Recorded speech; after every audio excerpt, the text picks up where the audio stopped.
So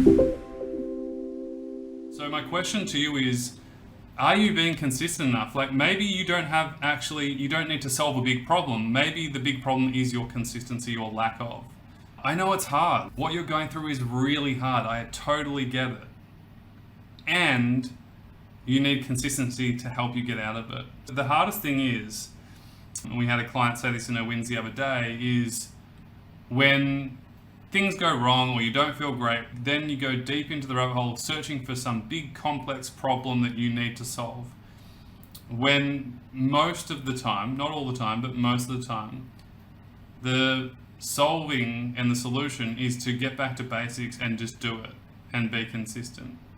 The amount of clients that I've seen who just get back on track and start winning again fast is because they do that. I might sound really harsh right now. I know that you might be thinking, God, but Toby, it's so hard. Yeah, but can you see how saying it's so hard makes it harder? Can you see how asking the same questions and going around in circles and consuming more content and doing nothing with it is probably not that helpful? Could you see that maybe searching for huge, big, complex problems when maybe you might just need a simple solution? Complexity doesn't need more complexity. Complexity needs simplicity. One of our clients said, some of the stuff that I'm learning here is so simple that I would have overridden it on my own. But now that I'm doing it, it works.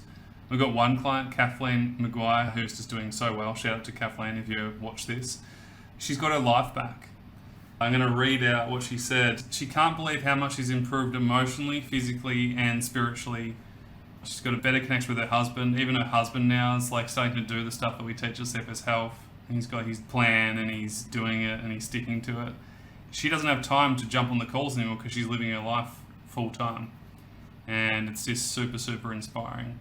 So, again, we can talk about all these things that you want to talk about, the vagus nerve and the gut health and the ANS dysregulation. And the anecdote to that is just doing the work and being consistent, which is actually what will help you. This is what we do every single day. This is what we teach, and this is what actually happens day to day. But nothing's going to change until you change.